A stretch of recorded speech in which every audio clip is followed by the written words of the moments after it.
You're listening to The Watchers, a show where two women from opposite ends of New Jersey watch TV about New Jersey. I'm Andrea. And I'm Jodie. And this season, we're talking about the Showtime series, Yellowjackets. However, they gave us a week off, which we didn't want. And so instead, Andrea and I decided to take inspiration from some of the references in the show. And we chose one, and we chose Rosemary's Baby. So we watched that, and we're going to talk about it. Yeah, we talked a little bit last week about why we chose this one in particular.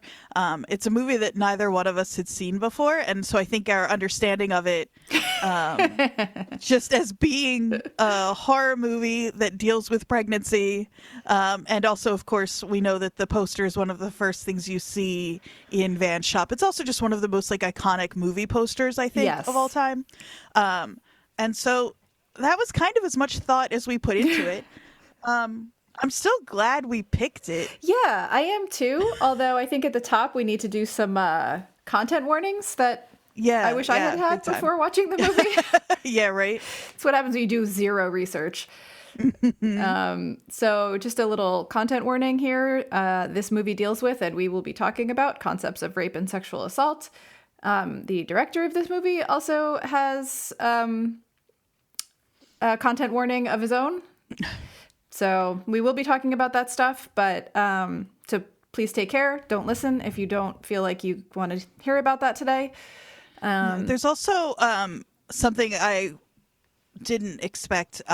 Just a lot of kind of medical trauma, specifically around how women are treated in medicine, that I think is, if you didn't watch the movie and you're just coming in to listen to this, you might also want to know at the top. Yeah, that's fair.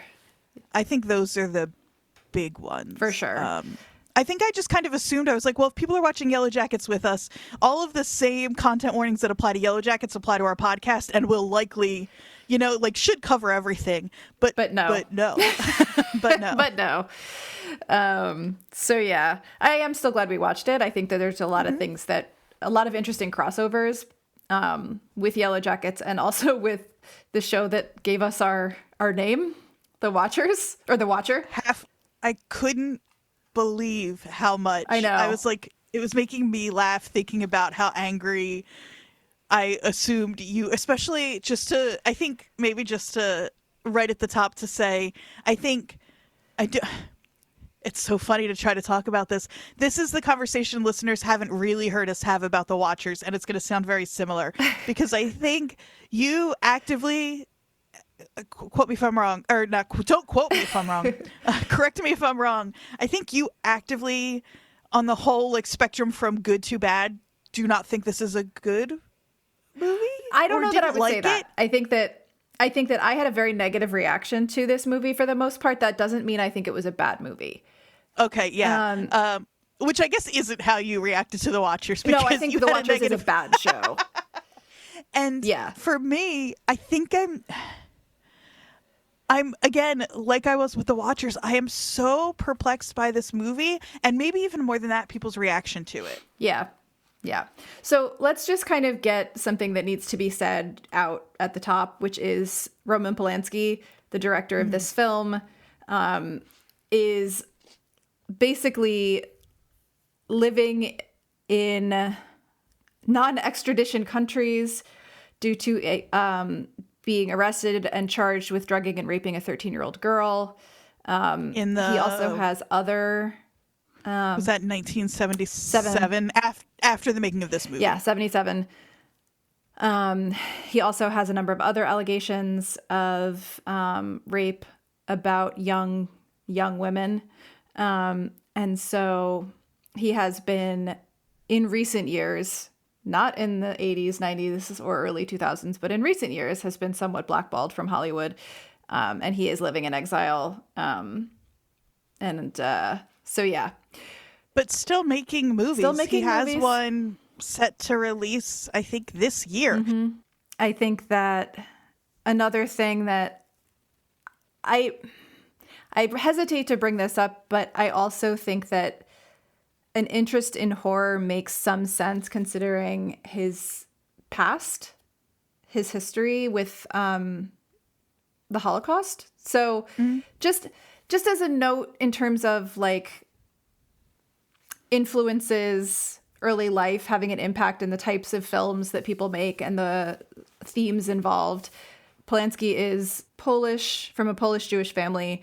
His parents were taken away by the Nazis. His mother was killed in a death camp, and he watched his father be taken from him. So all that is not, I'm not saying that that is a connection to his crimes. I'm just saying that that may have some influence on his interest in evil. So just a few notes about him. And we are going to move past a conversation about the director and move on to a conversation about the movie and how it relates to Yellowjackets. I'll say it did in ways I wasn't expecting. I think we're not going to go scene by scene like we normally would with Yellowjackets. Do we want to give a kind of quick summary up top, and then we can dive into the things we want to talk about? Yeah, I think we should, because I also think that if I was not me and hadn't watched this movie but listened to this podcast, I probably wouldn't want to watch this movie given some of the content warnings that we just gave. But I do think it's interesting to think about this movie in relationship to the show that we're all watching. We're giving a lot of, we're prefacing quite a lot up top, but this is a movie that people still count as one of the most, I just listened to a podcast where someone referred to it as one of the greatest horror movies of all time. Yeah. It's still super influential. It has a 96% rating on Rotten Tomatoes still. So yeah. So it's also likely that many of you have seen this. This is just a weird gap in Mine too. My watching history as somebody who does love movies and does love horror. And I also think that my reaction to it is probably very atypical in some ways. A, because it's 2023 when I'm watching it, and B, because I do have medical trauma, and there's all sorts of things that I was literally triggered by while watching this. Right. So that's a me thing. I Googled just to see what other people thought. Rosemary's Baby is a black comedy, in quotes, and only 2 other people on the internet, aside from me, have said that sentence. Wow. So I apparently watched this in a very different way than a lot of people. Yeah.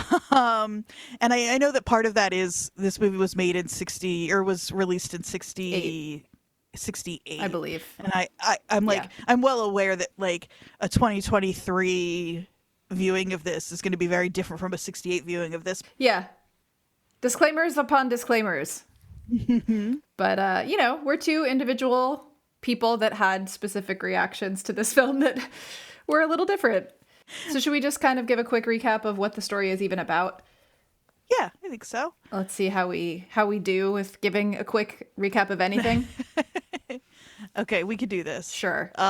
So this movie, we meet our protagonist, Rosemary, and her husband, Guy, who I think are pretty early newlyweds, right? Seems like it. They're moving out of their apartment. They're looking at a new apartment, which is this gigantic apartment at a place called the Bramford, which is a fictional site, but in New York City. But it's based on the Dakota. Yeah, and I read that it is named after Bram Stoker, which is very funny. Nice. Yeah, it's the filming location was the Dakota, which is a very famous apartment building in Manhattan, which also is where, after this film, John Lennon was murdered. Yeah. The exterior shots.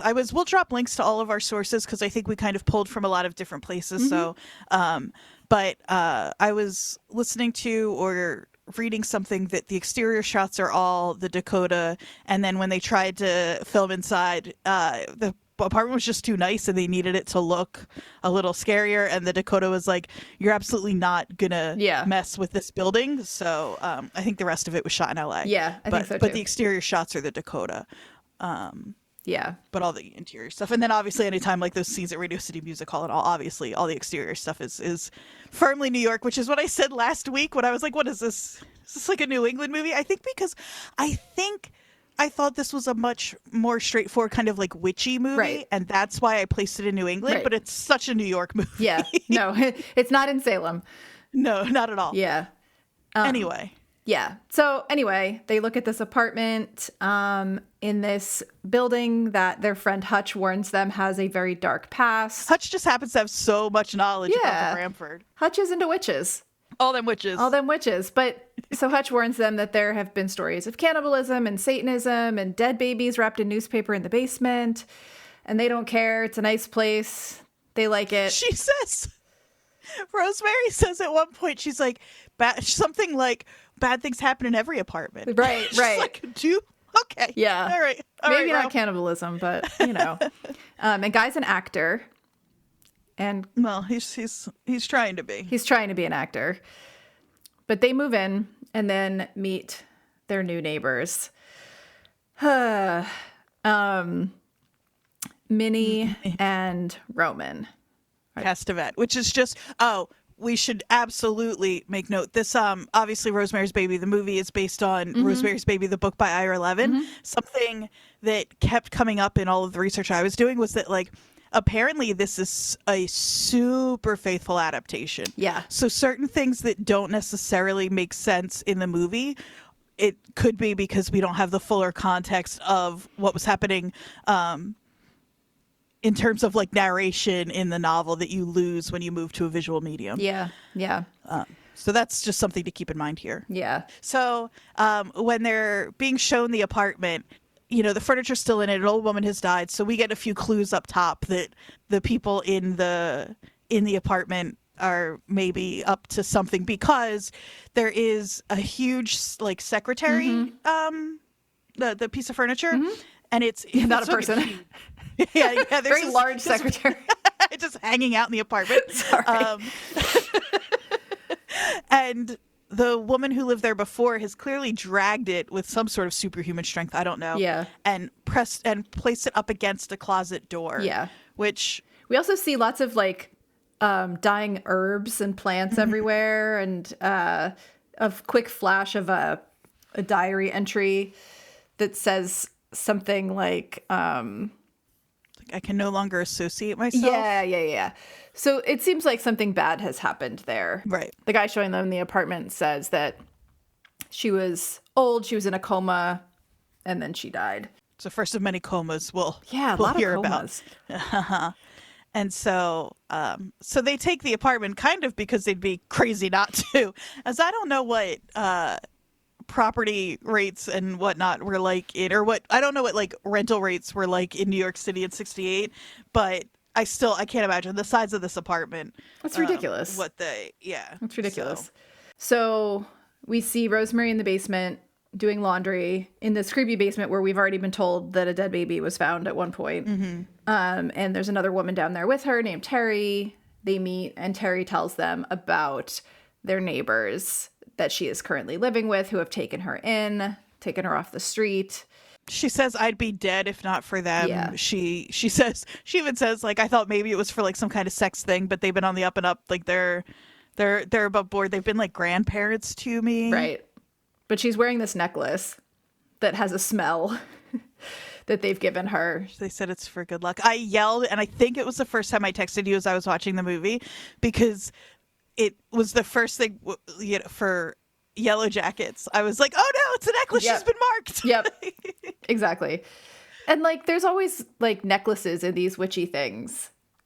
Right? Like I think we just love a good necklace. We've talked we about love a good charm. Teen Witch off mic. Yeah. And the big huge chunky pendant that she wears. And they kind of let us in on what's going on pretty early, even though there is some ambiguity, because we hear chanting through the wall pretty early, and it's spooky. It's spooky chanting. Yeah. And we also hear the Castevets, or I guess we don't know it's them at this point, arguing. And one of them says something like, I knew she wasn't going to be open-minded. We shouldn't have told her. Something like that. Guy is really struggling with his career. We see that he's like up for parts and not making it. They're decorating this house. It was kind of like gloomy to begin with, so they're painting everything white and yellow, and they really brighten up the place. And I know you'll have a lot to say about the decorating choices. I have thoughts as we get a little as we get a little further into the movie. So as soon as I saw it, I was like, oh, I can't wait. Jodie's gonna love this. I have so many thoughts. And one day they're coming home, and there are all these like police out front, and we find out that Terry has fallen, whether pushed or jumped or what, we don't know, to her death. It seems that she's left a suicide note taped to the window. We don't ever see exactly what it says, but we know her name is on it. Yeah. And we see the necklace kind of prominently kind of laying on her as she's on the sidewalk. So we see that Terry has fallen to her death, and I think we're a little suspicious, but then this is when we meet the Castavets, who weren't even home. Right. They come walking up the street. Minnie Castavet looks like a full-on clown. Yeah. The makeup is over the top. They do have a very, like, old people that, like, lived in New York their whole lives, like, kind of vibe to them. Yeah. Like, to the nth degree, but, like, yeah. Oh, yeah, they're definitely, like, caricatures. Yeah. But they're caricatures in a way where it's, like, they're definitely, like, a character type. Yeah, exactly. That I think we kind of recognize what kind of people they are, at least in that way, immediately. Yeah. And they are kind of disarming. Like, I'm allergic to this type of person. I think they were really fun to watch. Yeah. The second they walked up the street, I would have been like, we're moving out. Yeah. It would have nothing to do with me thinking they were witches or anything. No. I just would have been like, I can't have these people in my... as soon as they knocked on my door, I would be like, okay, I'm out. I could not believe how pushy these people were. So annoying. So I think this is probably when the Castavets realize that there's a new young couple in the apartment building, and they very quickly decide to befriend them. Yes. In just the most overbearing way. This was the horror part of this horror movie to me. The horror is the neighbor. Having a neighbor. This movie could have been 2 hours and 15 minutes of these two people just showing up unannounced, and it would have been the scariest movie I've ever seen. Yeah. Like, I couldn't believe it. Fully agree. But so they go over there for dinner. Guy doesn't want to, but, you know, she talks him into it. The way the two of them argue is so, like, throughout, like, the whole movie is so passive aggressive. It's a lot of both of them being like, well, fine, then we just won't. No, it's fine. It's fine. No, I'm fine if you're fine. And they do that back and forth. Guy is really really sucks. doesn't want to go. Yeah, Guy sucks from start day to one. finish.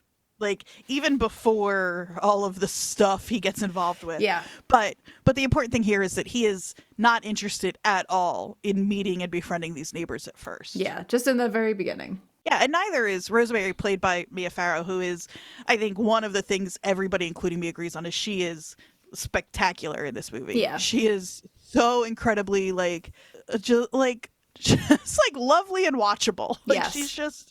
Yes. I was just so endeared immediately with her performance. Yeah. So they go over for dinner. There's a lot of really gross and interesting food and eating in this scene, which is a theme I think we'll come back to. But they go over for dinner, and Guy is taken with Roman, who is complimenting his acting in a way that is extremely unrealistic. Oh, yeah. But Guy eats it right up along with that cheesecake. Ugh. We talked about this before we started, but I do also have misophonia.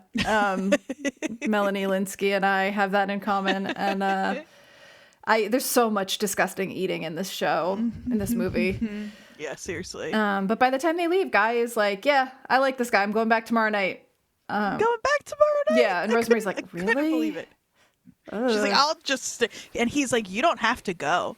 Which is, again, another, like, kind of passive aggressive thing at this point. But she's like, yeah, I think I'll just stay home. Yeah, like, exactly. I don't like these people. They're fucking weirdos. And she's right. She is. She is. So we find out that suddenly good things start happening to Guy. Right? He gets a part in a play after the lead actor has mysteriously gone blind. Just totally randomly. Yeah. And then decides that he wants to have a baby. Yeah, which they'd been, like, it seems like, and maybe there was a conversation about this before this, or maybe not, but it seems like something that, you know, Rosemary had been on her mind, and maybe Guy was putting it off a little bit. Yeah. And so now he is suddenly very on board. They have a date on the calendar and everything. This is the part I hate. Oh, this part? There's so many parts. I know. But we get to how she gets pregnant, which is through some combination of drugging, poisoning, Satan, and like, I don't even know. I can't. Well, so this Help me. scene, the thing about Rosemary that I like is that, like, this is in general a movie, and this is a scene that really, I mean, even before what you're talking about, that really underscores how much of this movie is about woman fighting to, like, retain her own agency and body autonomy.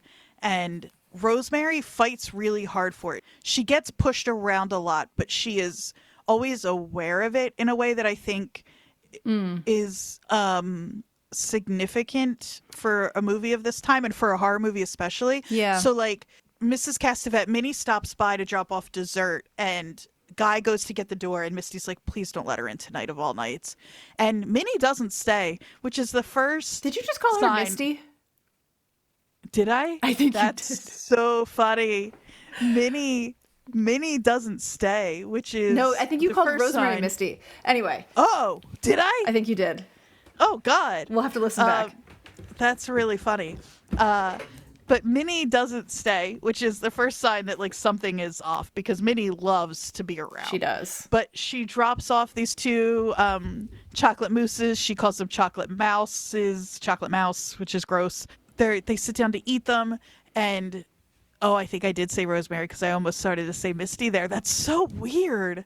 Why am I doing that? I don't know. And Rosemary says, like, she starts to eat it, and she's like, it has a chalky undertaste. It's not good.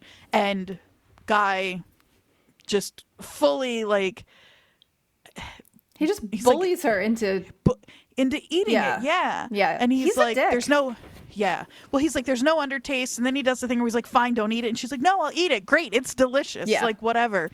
But she gets him to get up for some reason. change the record. And that's it. She asks him to flip the record over. And she dumps the moose into a napkin because she's smart. And she doesn't want to eat the fucking moose. But she also doesn't want to have to deal with Guy. Right. Not that she doesn't think she's being poisoned at this point. She just doesn't want to eat the goddamn moose. No, it tastes bad. Like, yeah. But she eats enough of it that she's partly drugged. And he blames it on her drinking. And he's like, let's get you to bed. And then that's when we have the scene you're talking about. Yeah. Which I don't really feel like going into great detail about. The thing that's interesting about this movie is there are a few things, but the thing for this moment is I thought we were going to be set up to being unsure of whether or not Rosemary's right. Like, is this stuff in her head? Is it really happening? But they kind of, they don't. We're kind of with Rosemary in terms of, like, we believe her because we see what's happening, and it just is. Like, that's... Yeah, although I have seen interviews with Polanski where he says that to him there's still the possibility that it is postpartum psychosis. What? Yeah. I mean, he's wrong. Then he's watching his own movie wrong, because there's no way. In fact, the one thing that happens in this scene that needs to be said is she says, this is no dream. Yeah. This is really happening, which is so... it was one of those things where it's like, that scene is horrific. And we should probably say what's happening in case people haven't seen it. But basically, she, like, has ingested some drug from the chocolate mousse, and suddenly she's hallucinating, and then she realizes she's surrounded by a group of old creepy naked people, and her husband, and she is being raped by Satan, essentially. I don't know if they use the word Satan in that scene, but it's clearly a demon. Like, it's got like Swamp Thing kind of hands, or like Creature from the Black Lagoon. You don't see more of it than that, but it's got those creepy clearly, eyes. Oh yeah, and you see the eyes. It's clearly inhuman though. Yeah. Like, it's not Guy. But the neighbors are there, and Guy is there, and a bunch of other old people are there. And they're saying, and there are like a couple of lines leading up to it where it's like, oh, you got her too high. Like, certain things that are just like very matter of fact. Yeah. That make it clear that this is not a dream. This is no dream. This is really happening. Right. Which I think is interesting that, again, forget what, I can't believe Roman said that. That's crazy. Roman, I'm on a first name basis. Yeah. I can't believe Polanski said that. Because I think the thing that makes the like tension in this movie isn't for me when I was watching it in trying to figure out if Rosemary was actually crazy or not. It was in trying to like, was like hoping for her to get anybody to believe her and to help her. Yeah. Well, and so I think that's one of the things, we can talk about this more later, but that you could read this movie in both ways. Like, if you really wanted to go all in and be like, no, this is about a woman losing her mind, you could watch it in that way, and you could find evidence to What about support. that very last scene, though? Do we think that's all in her head? It could be postpartum psychosis. Like, and I'm not saying that that's what I think is happening, but I think if you want to take it, if you've decided that it is that, you can use things in it to prove that.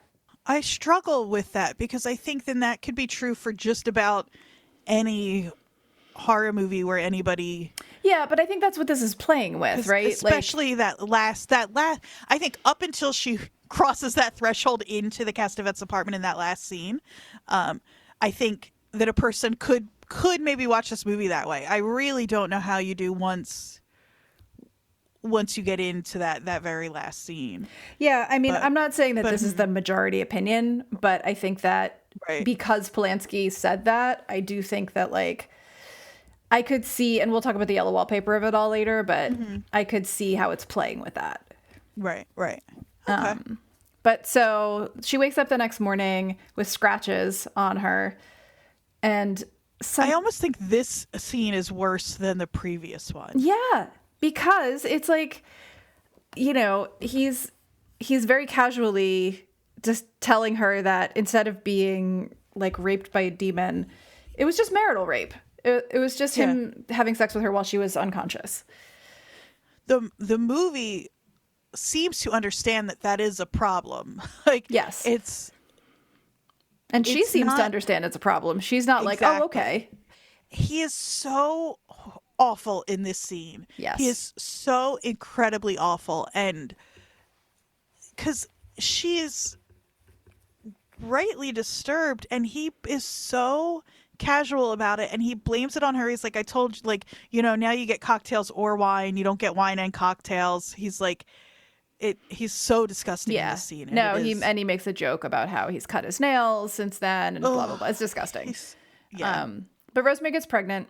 And she's very excited, and so are the neighbors. Yeah, and they recommend a gynecologist, obstetrician to her, who she goes to see. And I think we are rightfully suspicious of all of this. Well, especially because she already had a doctor. Yes. Like she had Dr. Hill, right? But there's again so pushy about it, and he's this big fancy doctor, but they'll make sure that they get a good rate, blah, blah, blah. Yeah. And she starts really falling apart. In the first few months of her pregnancy, she's having severe abdominal pains. She loses weight. She looks like death. Which everybody loves to tell her. Yes. How terrible she looks. One of her friends tells her she looks like chalk. Oh, she gets that. She also, shortly after becoming pregnant, gets a haircut. Yes. And I think it's worth talking about here because she gets a haircut. It's a great haircut. She looks adorable. She's so cute with this little like pixie haircut. And it's another example of her trying to like be in control of her own body. Like she doesn't talk to Guy about it first. She just goes and does it. And you just see every time somebody reacts poorly to it that she like shrinks a little bit more. Like it's so sad. All the men shit on her haircut and I think she looks cute. And so we just kind of watch her waste away and be in terrible, terrible pain. And this old man telling her over and over again it's normal, that pregnancy is supposed to feel this way, and telling her not to read any books, which don't we'll read come any back books to. And I think he even says like don't talk to your friends. Like it's don't do any of your own research, don't have any knowledge, just listen to this old man.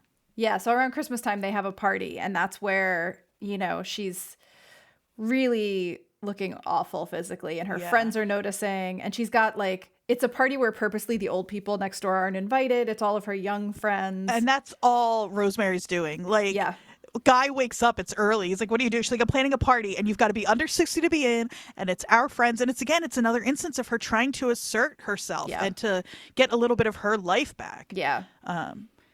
Yeah. And at the party towards the end, there's a scene where her female friends kind of corner/protect her in the kitchen. It's really kind of heartbreaking to watch them all. I mean, it's encouraging in that moment to watch them all rally around her, and they literally bar the door. Like, they push Guy out. Yeah. And she has this protective circle for just a moment. Yeah. And they're all telling her, like, this isn't normal. You've got to go to a new doctor. Like, you shouldn't be feeling this way. And yeah, one of them says, like, pain is your... It's pain like a warning that is, sign. Yeah. Yeah, it's a warning that something is wrong. And this is what motivates her to confront Guy after the party and say, I'm going to another doctor. Pain isn't normal. And Guy argues. I wish she would lie to him more often. I know. It would make things a little easier.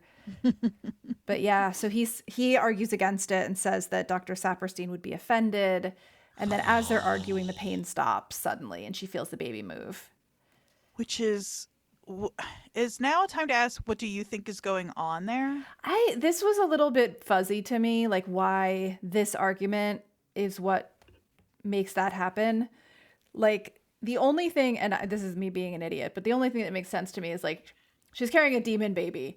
And so like maybe the demon baby is like shit.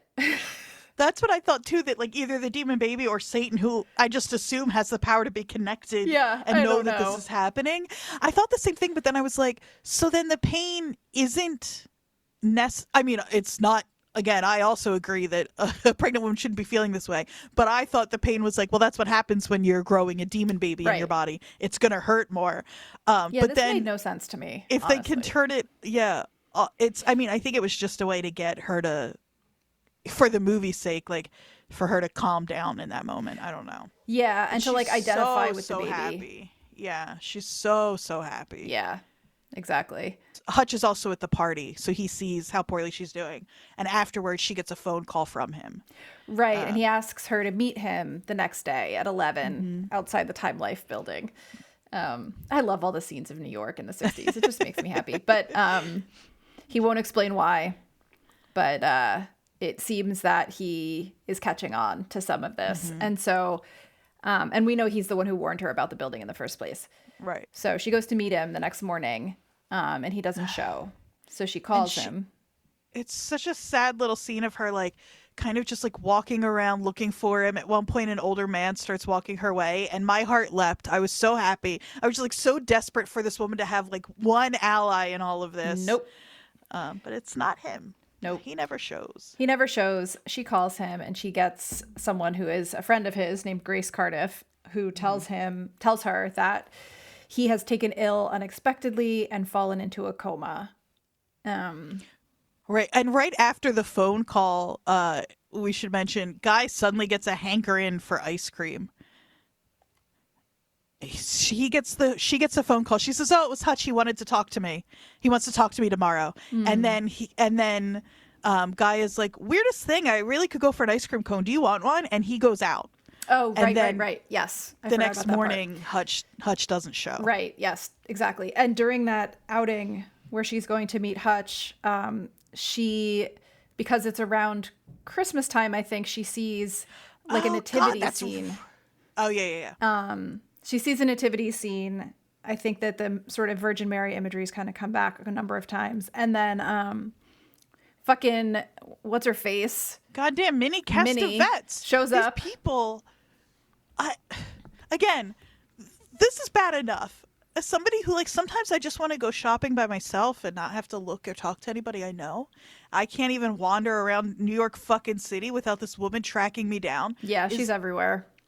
Unbelievable. Yeah. I mean, I think we're kind of, as this goes on, it's that creeping feeling more and more of like, there's no escape. They're everywhere. They're like watching. This is when the time jump happens. A few months later, Rosemary is more pregnant. She looks better. She looks healthier. They're decorating a nursery for the baby with lots of yellow. More and more yellow. More and more yellow and flowers. Then she finds out that Hutch has died from Grace. She goes to the funeral. I'm surprised they let her go alone.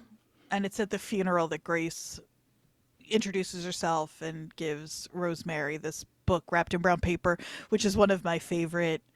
Just a book wrapped in brown paper, a little book package, just is so satisfying to see. Yeah. But that's not the point. The point is No. that Grace gives Rosemary this book and says, he said to tell you the name is an anagram. Right. Right. He briefly regained consciousness before he died and wanted her to have That's this it. book. And so it's a book called All Them Witches. All of them, which is All Them so Witches. fucking funny. It I is. loved it so much. Yep. And so she has her little Nancy Drew, Harriet the Spy moment where I she's love trying to this figure out the scene. anagram. She thinks it's the title of the book. And then she realizes that it's actually the name of one of the people in the book. She uses the Scrabble tiles Yes. from the game of Scrabble they were playing earlier. It's Chekhov's Scrabble board. Chekhov's Scrabble board, yes. So she finds out that Roman Castevet is an anagram for Stephen Marcato, the son of a former Branford resident and reputed Satanist. Right. That's a name we knew early on. That Hutch actually introduces us to, along with like the Trench Sisters, which is another great name, and a few others. And the Trench Sisters who were cannibals. Right, exactly. Pinned in that one. So she starts to freak out, suspect the neighbors even more than she already was. And she tries to tell Guy, Yeah, he's who not we know listening. is for sure in on it. Like, there's no question at this point. Yeah. He He discounts it and eventually throws the book away. He puts it up on a shelf that is too high for her to reach, Yes. which is so... It's like, not only are you part of this fucking cult, or this coven of witches who've summoned Satan, but now you're hiding her books from her in places she can't reach. You scum... It's like, he just couldn't be worse. No, he sucks. He really sucks. So she is freaking out and tries to go back to the old doctor, Dr. Hill, to get a second opinion, to help her out, to, protect her, basically.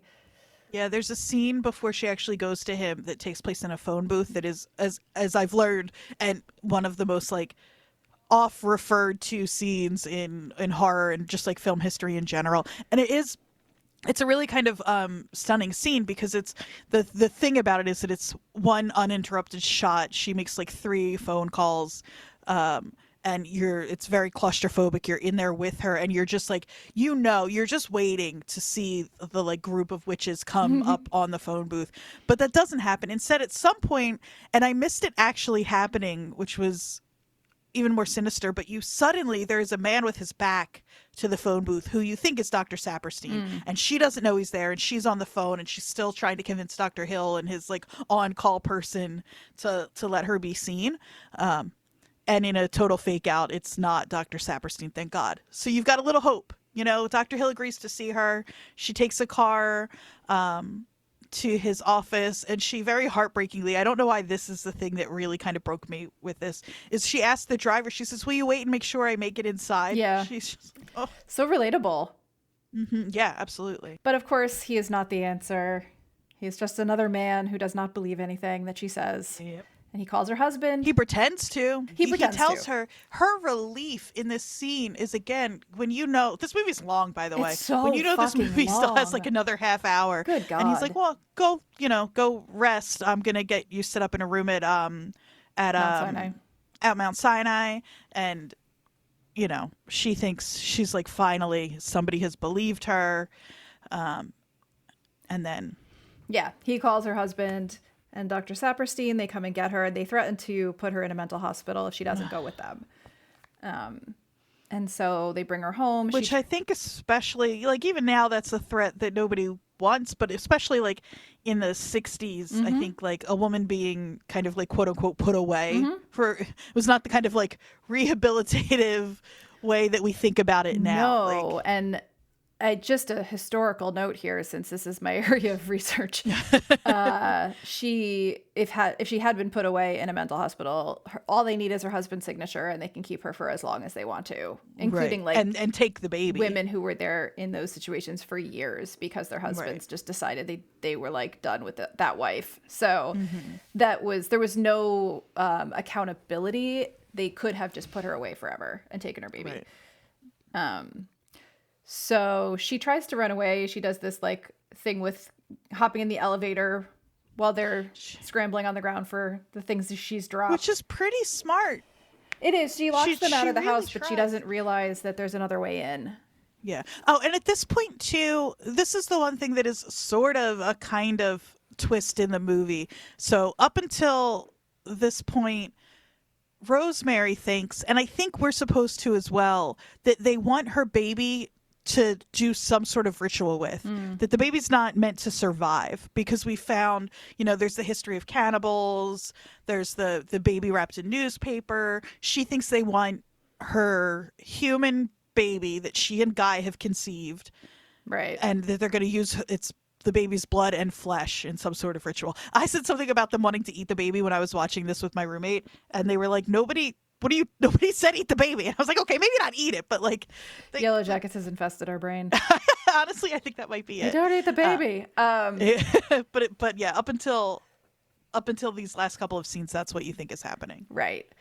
And so she locks herself into the apartment, but she doesn't understand yet that, and we may have forgotten that there's probably another way into the apartment through the closet.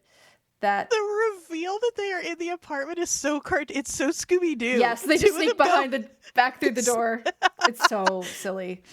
But yeah, the closet that the former resident had blocked with the secretary, turns out there is a way into the next door apartment where Minnie and Roman live. But yeah, so she thinks she's locked them out, but she hasn't. They come in through the closet and sedate her and restrain her. And then so during that, she goes into labor and gives birth. When she wakes up, at first, Guy says that it's a boy, everything's fine. She's kind of goes back into being sedated.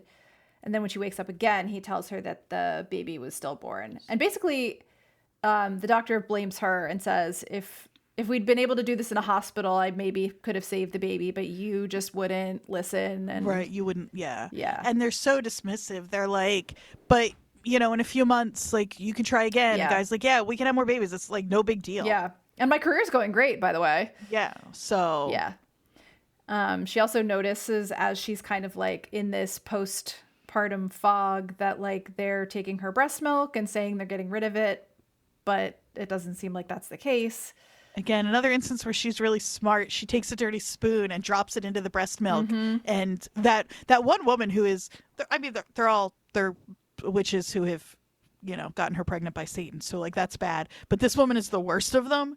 And she's like, don't do that. Like, and Rosemary's like, why? Yeah. Because if they're just going to throw it out. And she's like, it's just kind of messy. But now Rosemary knows that they're saving her breast milk. Right. And she starts stashing the sedatives they're giving her. Mm-hmm. And not taking them. So she becomes more and more like aware and able to move around.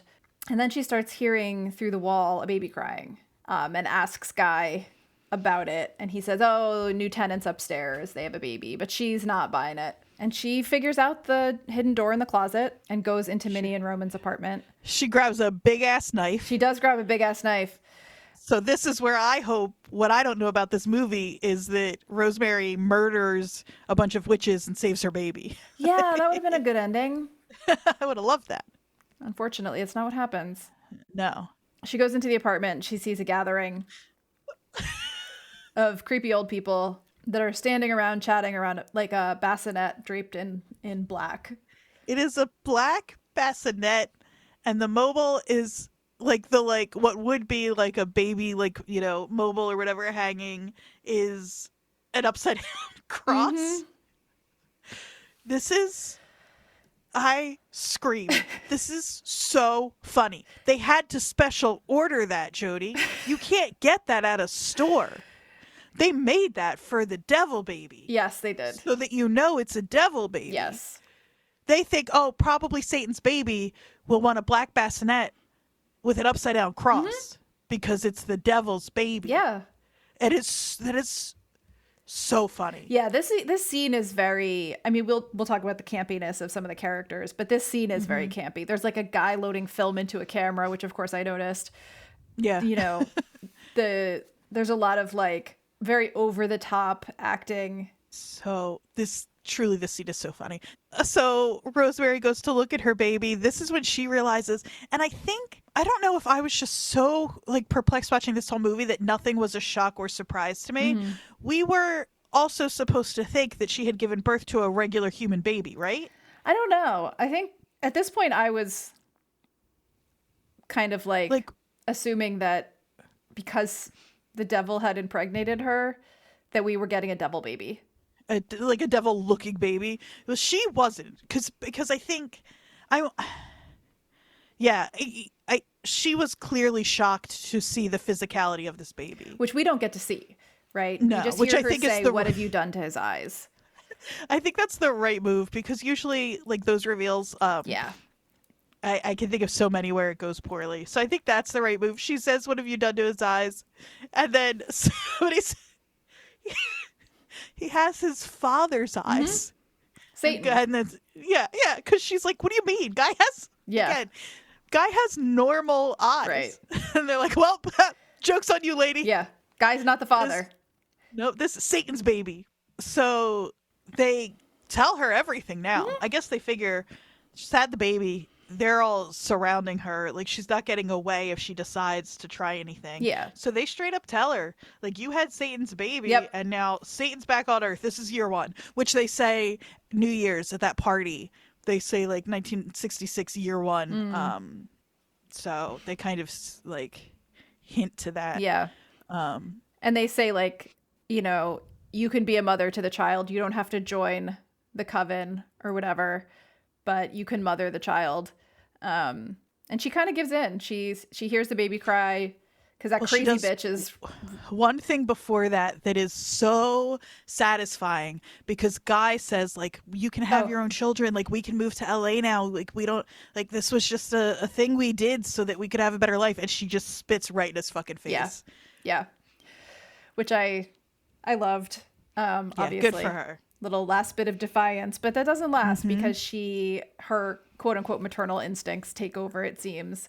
She goes over and starts rocking the cradle and comforting the baby. And did you think for half a second she was maybe going to try to kill that baby? I didn't. I can understand. Do you think the film wanted us to think that? Maybe. It didn't really occur to me, actually, in the moment. I think I'm a pessimist.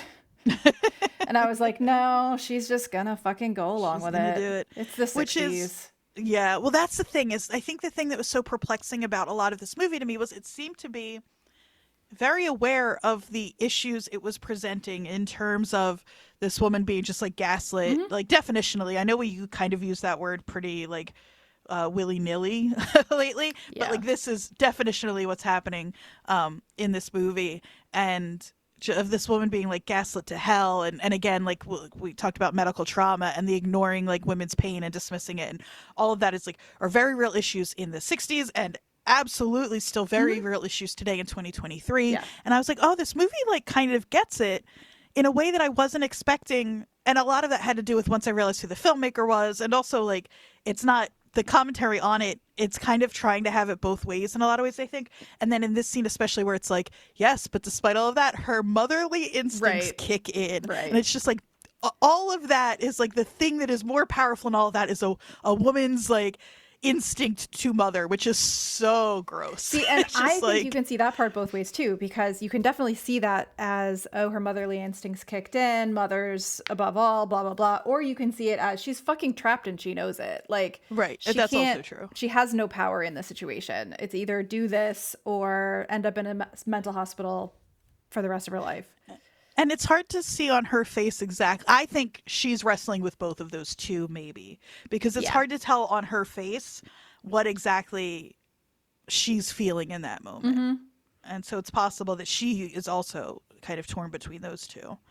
I would toss that devil baby out the window. Yeah. Knowing what I know about the psychiatric hospitals at the time, I probably would not choose that as my fate. But actually, I said I would probably toss that devil baby out the window.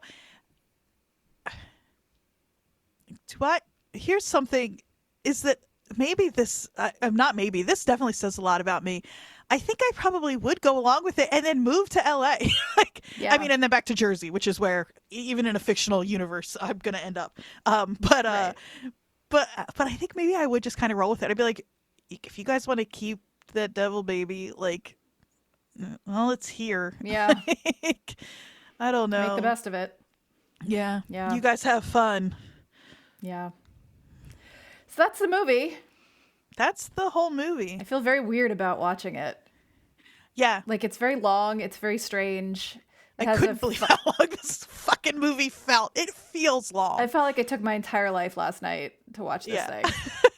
And I'm not, I mean, I've always had a short attention span Yeah, because same. like I just don't have, but I'm not one of those people who's like, I don't know, like I can watch a movie. This one just 3 hours felt long. long.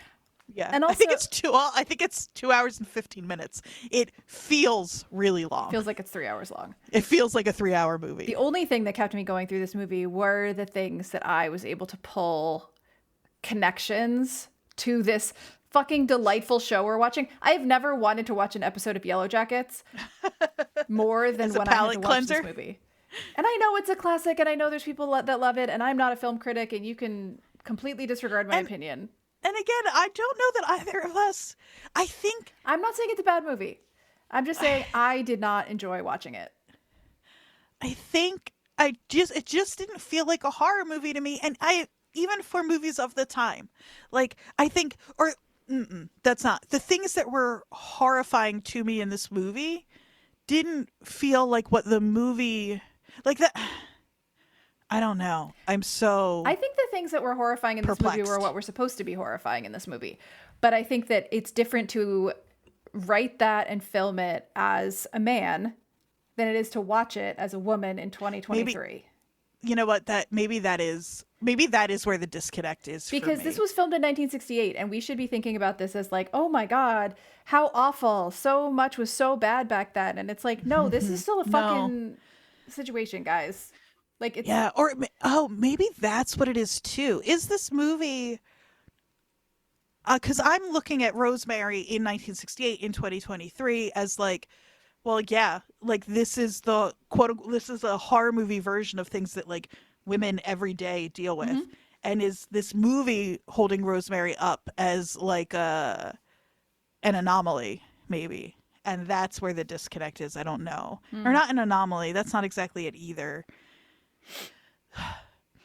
I just think I don't that know. to me, watching it, I'm so reminded of like how fucked up things still are that it just made me mad. It was like, it just pissed me off. It made me unhappy. Yeah, it's a different kind. That maybe that's what it is. Actually, it's a different kind of horror that we're watching versus even though it's dealing with the same issues. Yeah. The lens is a little different. This is like more than 50 years ago. Yeah. And like, women are still prisoners of their fucking wombs. Like, I just, not to be dramatic, but I think this is I think you can be dramatic. First of all, you're not being dramatic, number one. Yeah. Number two, I think this is the podcast for this. Like, fair. So, shall we talk some connections to Yellowjackets and also some other Yeah. things we're interested in? So you mentioned the necklace. That was a big one. Sort of passing it to new victims. Right, yeah. That was just a fun little, Yeah. There was also last week we talked about the connection between food and being like, and Yellowjackets and the way that it uses food to symbolize like Misty's poisoning habits, but also like the Alice in Wonderland of it all when Lottie was at the in the mall hallucination right, and scene. didn't eat the food even though she wanted to, and then made it back safe, well, fairly safely. Yeah. And there's a lot of that in this movie, right? There's like the sort of poisoning or whatever is happening with the food that's being fed to Rosemary by the neighbors. And we see so much of like Rosemary's kind of quiet fight against them has to do with when she is or isn't consuming what they're trying to feed her. Right. And there's the also scenes of drinks her and- when she's pregnant and not doing well, of like eating a lot of raw meat or like relatively raw meat. She's eating like a steak that's barely cooked. She's eating like liver at a party, Yeah. at the party. There's a lot of grossness in the food too, like in the way that the old couple, Minnie and Roman, eat. There's a lot of disgust. Maybe it's just me. No, just, I think you're. don't eat in front of me. That's just my problem, not yours. But yeah, so there's a lot of that. This is such a small thing, but in this scene where he decides, yeah, let's have a baby, there's a leaky kitchen faucet dripping in the background. No, dripping. But there is a lot of cannibalism referenced in this movie. That like, and the dead baby in the basement and all of those, I think, are obvious sort of connections to draw to the themes of our show. Yeah, absolutely. And in a movie where we watch all along thinking maybe somebody's going to, I think I started to say this like it was a new thought, and I thought it was, but I just remembered a text I sent you yesterday, which is that in a movie where all along the protagonist is most worried that these people are going to use her baby in some sort of ritual, maybe eat her human baby. What actually happens is she gives birth to a little demon, and last week I joked about Shauna giving birth To the Jersey Devil. I know. Now I kind of hope that happens. I know. What if It pops out with like the like forked tail and cloven hooves Exactly. and leathery wings. That'd be so fun. Oh, I would love that. I would love that. But I think so. There's a couple of sort of loose topics that I think we can talk about. And one is the campiness of this and the campiness of Yellowjackets. Another is the unreliable narrator thing. And then I think also we can talk about like the relevance of this movie now, maybe the satanic panic in general. But the campiness of this. So you mentioned something to me last night that I was like, holy shit. The neighbors in this and the neighbors in the TV show that gave us our name, The Watcher. Richard Kind and Margot Martindale are, there's no way they are not paying homage to the cast. Minnie and Roman. Yeah, they totally are. And I mean, 100%. And Mia Farrow is in The Watcher. Which I completely forgot until you sent me an interview today of Mia Farrow promoting The Watchers and talking about Rosemary's Baby. Yeah. I completely forgot that she was in that in the series. Yeah. What are their names? I feel like I cannot recommend spending your time watching The Watcher, but Margot Martindale and Richard Kind as the neighbors are sort of like amazing comic relief in that awful show. Their names are Mo and Mitch, which is not quite Minnie and Roman, but it's close enough. Yeah.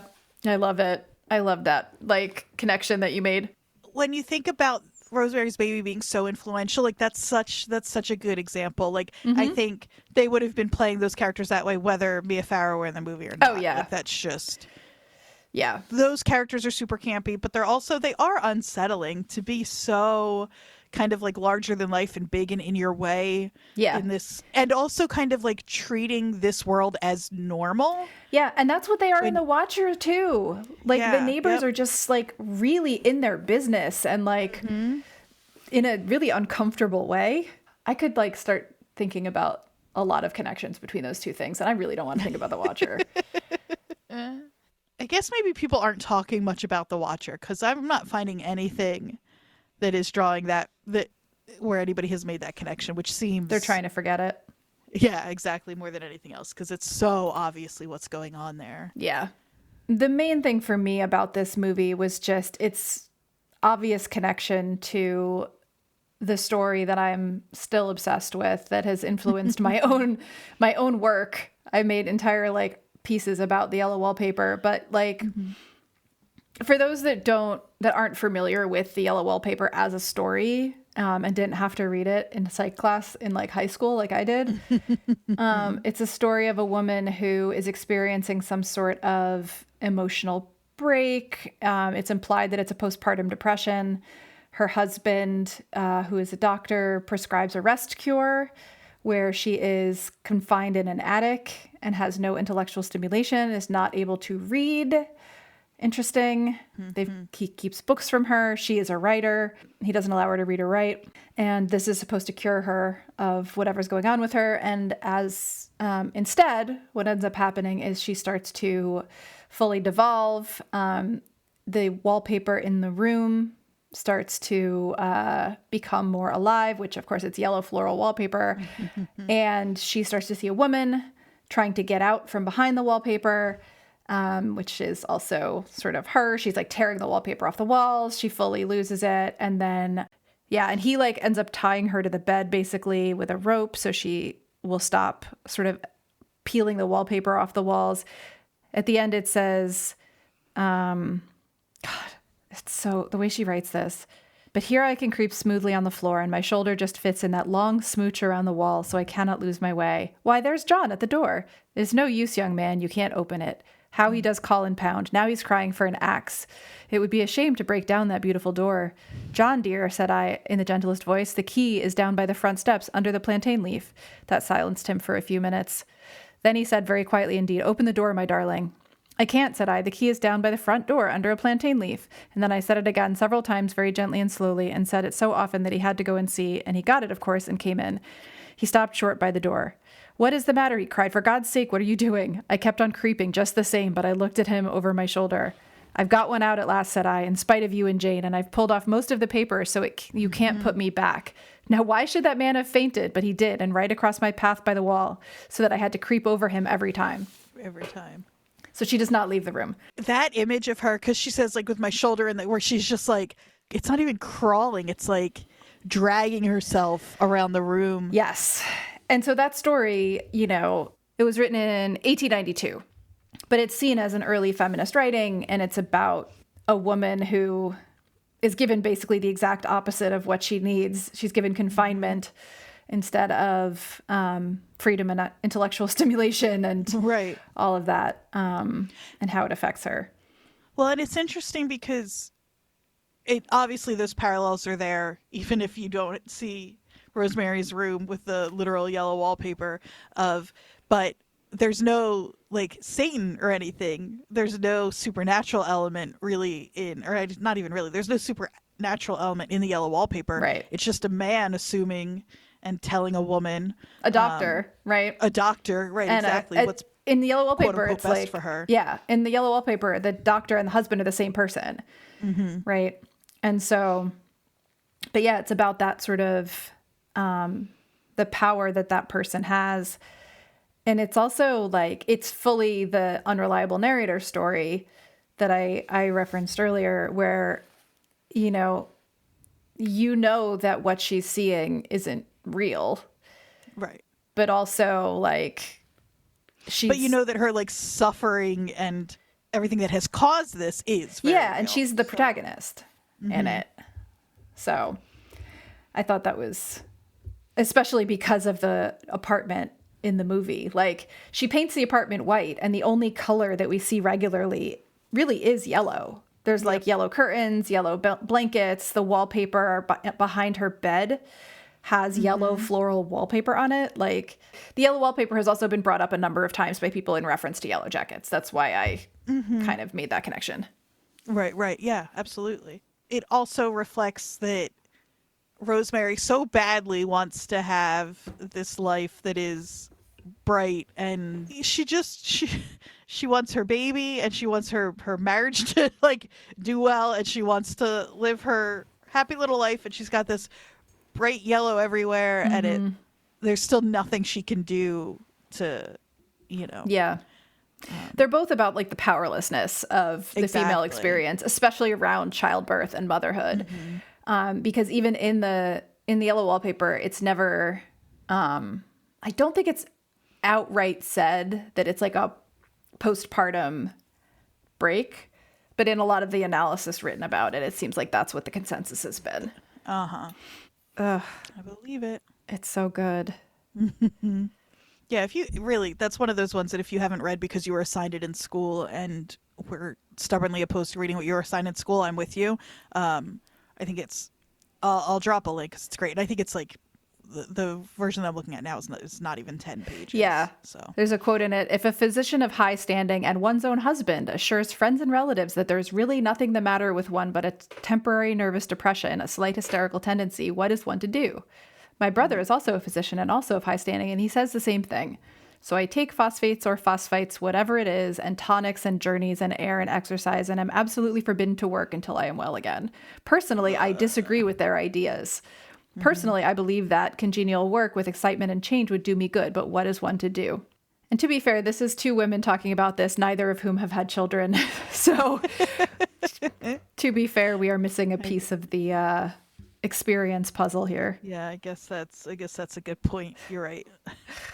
So yeah, so I don't know. Do you think if listeners have listened to this who haven't watched the movie, do you think would you recommend they go back and watch it even after having all of that spoiled? Is this a how did this get made question? This is our how did this get made question. Yep. Would you recommend this movie? If you're a film person, like a film buff, and you haven't watched this movie, it's worth watching to see all of the what's come of it. Like all of the movies that reference it, all of the movies that it connects with. I would say if you're a woman with a traumatic medical history, maybe you don't need to watch it. Maybe you already kind of understand the idea. Kind of get it. You get it, right? So, yeah. I'm glad I watched it for the purpose of doing this, but I can't say I enjoyed it. It was information that was interesting and useful to have.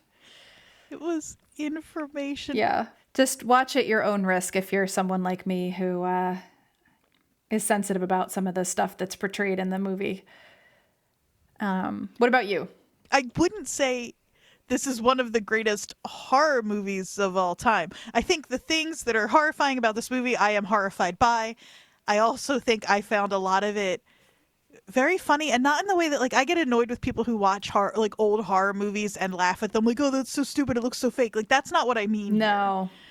It's just like that reveal of that black bassinet with the cross upside down is truly so funny. Yeah. It is. And like, I think there are moments like that that make it worth watching. I think watching Minnie and Roman do their thing is so genuinely fun. Especially her. Oh my God. Yeah. Yeah. I think she won the Academy them, Award for that, actually. which I think is interesting. I don't know who she was up against. Yeah. But for any horror movie to win an Academy Award, like, that does not happen very often. Yeah. One little note that I think probably anybody who knows anything about the movie knows, this seems like an oft-told story, is Mia Farrow. She was married to Frank Sinatra, that fucking guy at the time. Here's our Jersey connection. Yep. She was married to Frank Sinatra at the time. He didn't want her to do the movie. Roman Polanski said, like, if you do the movie, you'll get the Oscar. Right. And she said, so, I mean, that's kind of cool, is that, like, Mia playing this woman who was, but she didn't get the Oscar. But she didn't. But she still, like, asserted herself. She still, you know what I mean? Like, this is a movie about a woman being under the thumb of her husband. Yeah, he served her divorce papers on set. On set, yeah. Fucking asshole. And Mia was like, I'm gonna do this movie. She didn't get the Oscar, which isn't to say she shouldn't have done the movie and stayed with Frank. Like, if he's gonna threaten and go forward on a divorce because you did a movie he didn't want you like, and this movie certainly like really, really propelled her. Yeah, and I think most people probably I don't know who the nominations and who won that year were, but I think people tend to think the Academy is who messed up there, not Mia. Oh yeah, she is so good in this movie. She is. She definitely like holds this interesting line between like very girly, youthful, sort of like typical victim look with the like fragility and the blonde hair and the baby doll dresses and all of that, with sort of this like kind of iron will under the surface.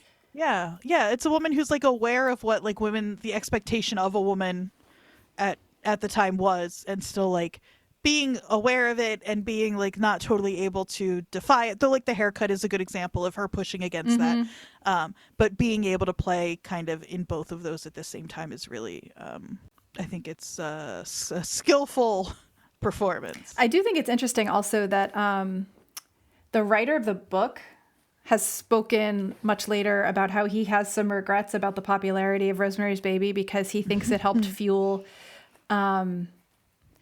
sort of this like Satanist craze, but then also like the fundamentalist backlash to it.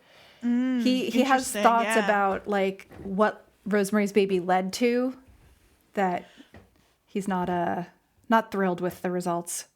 Yeah, well, and especially because I think this idea of like the Satanists next door being these like quote unquote nice, they're a pain in the ass, but Minnie and Roman are for the most part like they're pushy, but they're kind on the surface, or they at least are acting as if they're trying to be kind, and unassuming. We don't see them that way, but the idea that like a witch or a Satanist or whatever could be anywhere, could be your next door neighbor, I think is a pretty new idea, with Ira's book. Yeah, and apparently it led to like a lot of the movies that followed that picked up on this like Satanist theme, like The Omen and things like that. Yeah, I saw an interesting interview with him where he was saying like he had some regrets about what came after Rosemary's Baby. Huh. And its popularity. So yeah, that was Rosemary's Baby. So that was Rosemary's Baby. What do we think about Shauna's Baby? Oh gosh. Great segue there. Thank you so much. You're welcome. Okay. Let's talk about Yellowjackets. The reunion. Oh gosh. This week, we got our regular preview that shows up at the end of the episode from the week before, and we also got this little like 1 minute. Is that how long it is? About Scene of everybody finally arriving at Camp Green Pine. they're all back together. Thank God. I know. I think the most significant part of that scene is just Vannon's reaction to Lottie. Yeah, she is overwhelmed. Yeah. And Lottie also looks like when she's walking towards Van, she almost looks like she has tears in her eyes. It's kind of hard to tell. Yeah. I wonder what happens in 96 that we haven't seen yet, that because we know that Van seems to be a true believer in 96 anyway of Lottie, but I don't know that is enough of what we have so far is enough to garner that kind of reaction. Totally. I do think especially when we saw her reaction to Ty for the first time, right, which was a little smaller, I think, than this. Yeah, right? No, for sure. Yeah, she was shocked to see Ty, but it was more like, oh God, like what now, you know? Yeah, exactly. But she was really kind of stopped in her tracks by seeing Lottie. So, and we hear the creepy music that always plays when something's coming, and you know, Lottie's like silhouetted against the mountain and lake. So I'm interested to see that reunion and also like what that interaction between the two of them is like. Yeah. Do you think the show is going to do the thing? Is that the last minute of episode 6, or do you think they'll still pull kind of a fast one on us and give that to us up top? Because everybody's pretty close at this point, other than, well, I guess that's not true because we don't know how. Do we know how Shauna gets there? No, because Okay. in that episode, we also, I think, have her at the police station. Oh, right. She's going to hide out, maybe. Yeah. So I think that my guess is that most of the episode is Shauna's birth scene, interspersed maybe with the police station and them kind of making their way to Lottie. And then the end of the episode is probably them all getting together because, you know, it's been widely reported that this is the episode of this season that is like the most difficult, the most emotional, the most like everything. And so all of that would be the birth scene. Right. So I'm also really just excited to see Misty in a cult. I think she's going to do great. I think so too. I think she's Look out. floating around, just having a good time, making baskets and yeah. drinking Kool-Aid, whatever. She's ready. Yeah, she is ready. Look out for the black and white Nikes Yeah. as a reference to my favorite cult, the Heaven's Gate cult, is so funny. Yeah. Which is funny because it implies that Van is arriving very like skeptical, and as soon as she sees Lottie, something happens. Yeah, that's a good point. Whether it's fear or interest or memories or whatever, but something happens when she sees her. And it's not like she didn't. I can't assume she doesn't, or I don't assume she doesn't know where they're going. Right. Like, No, she yeah. Ty knows- says Van's just dropping me off. Yeah. So she had to anticipate the possibility of seeing Lottie at least, but it's still, whatever's going on there is really powerful to her. Yeah. Yeah, she seems shocked. I literally had my friend Alicia message me this morning. She's like, what do we think is going to happen with Shauna's baby? I was like, I don't know, man. I don't have any information. I'm just talking about it. It'll be so funny if I was right. I'm not going to be right. But About the hysterical pregnancy. Oh, man. I'm not going to be right. Because you know why I think I'm wrong? I think I'm wrong because now with that in my brain, every time I watch an interview and they talk about Shauna's baby, they talk about it so naturally and so casually that it's like there is a baby.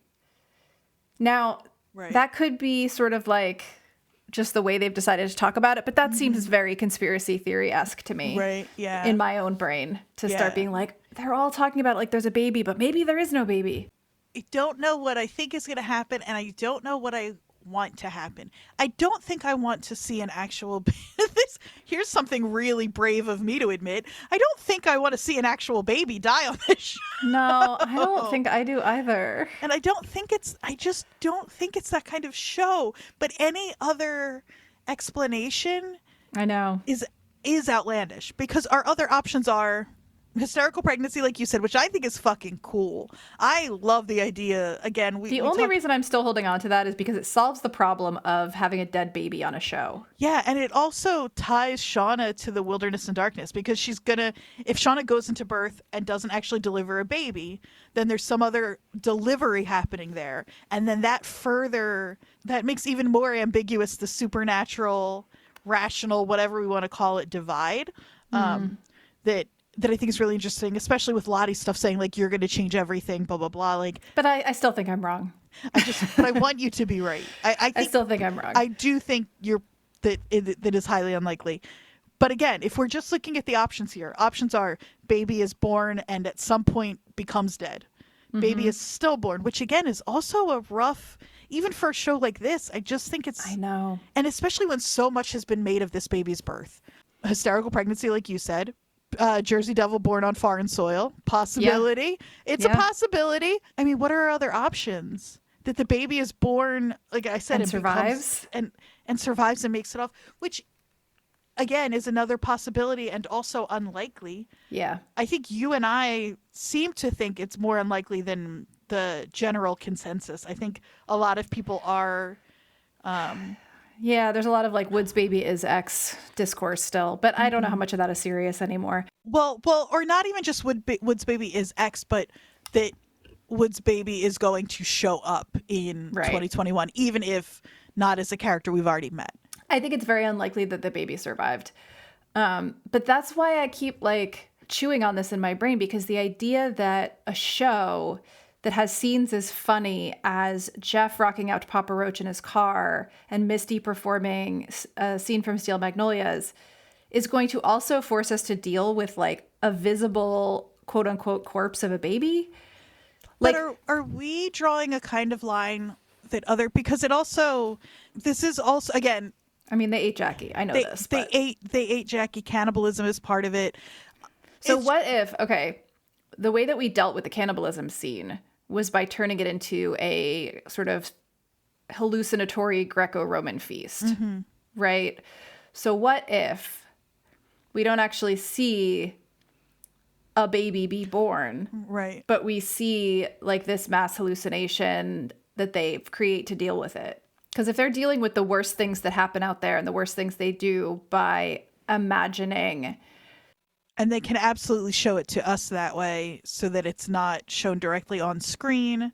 Yeah, because they did show them eating Jackie, but it was mostly the fake feast where they're actually eating like strawberries. And we're supposed to look at cannibalism as not the worst thing that has happened that is going to happen out there.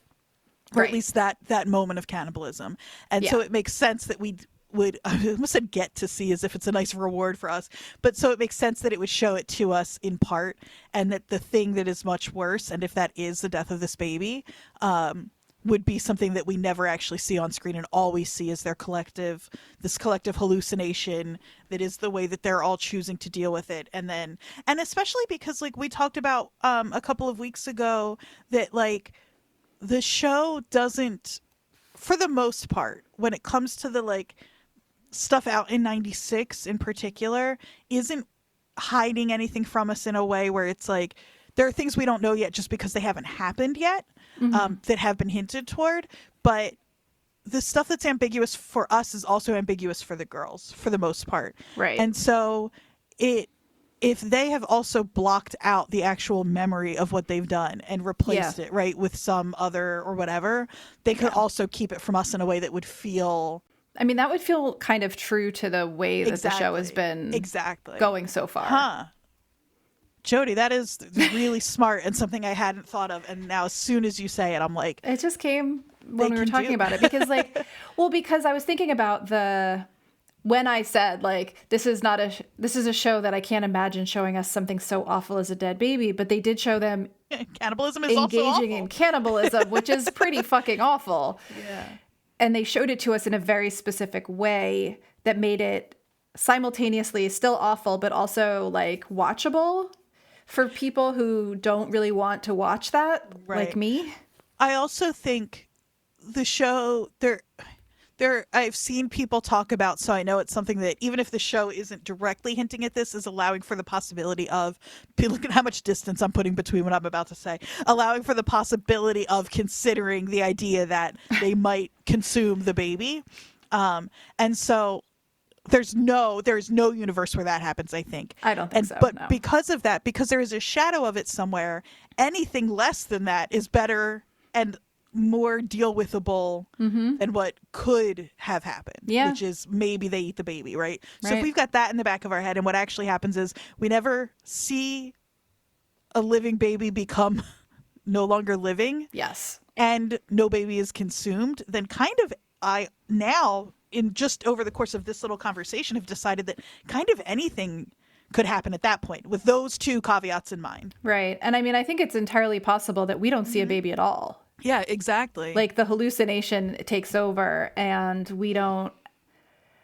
we see some hallucinated version of what they imagine the child is or was, you know. Are there any? Yeah. Yeah. And it could be. Like, I just keep thinking, like, what if it's like a baby deer? Like, I don't know. They keep using animal symbolism. Baby deer was absolutely the creature I was thinking too. So what we know that like different people talk a lot about like the different Yellowjackets having associations with different animals out in the wilderness. You know, like obviously the obvious ones are like Nat and the white moose and Van and the wolves. Well, in present day, Ty sees wolves a lot. And, like, doesn't Lottie see the deer? Oh, Shauna's going to give birth to a rabbit. You think? Yeah. I think that makes sense, actually.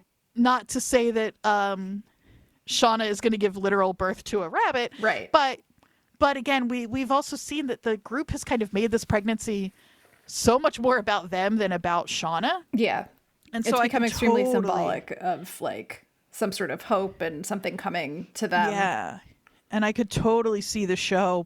I just would not be surprised if what we see next week is some sort of birth scene that is so overshadowed by something much bigger and more ritualistic isn't the word I want in this sense, because I think we were using it specifically in a way for Yellowjackets. So I just wouldn't be surprised if then what we see is like maybe Shauna holding a little baby rabbit or even like I could see like suddenly there's a rabbit and it goes like hopping off into the woods and we don't know what that signifies. Like there's a lot that could happen. Yep.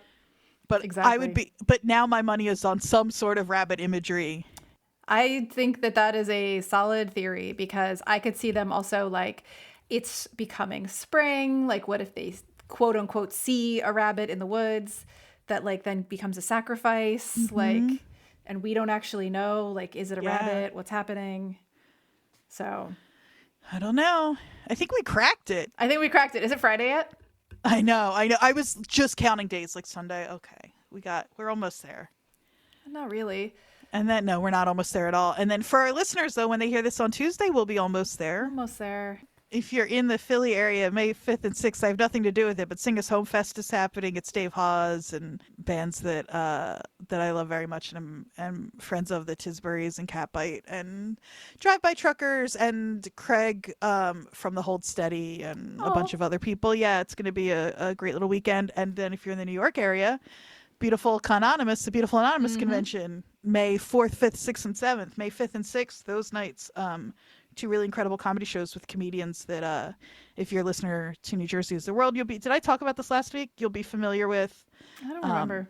Franco Danger, who is our Mr. Connecticut, and Nick Fierro, who plays our Jersey Devil, and Christy Cello, who's actually never done anything with New Jersey is the World because she's from Rhode Island, I think, Jodie. Really? She might be from Massachusetts, but she's a New Englander, and she's so funny. Aw. But then also Joe Firestone and Roy Wood Jr. Oh my God. And it is Incredible. insane, Joe the lineup Firestone's for those. hilarious. Oh, she's the best, yeah. So incredible lineup, those 2 nights of comedy shows. And you don't need to be a listener of Beautiful Anonymous to enjoy those shows. Yes.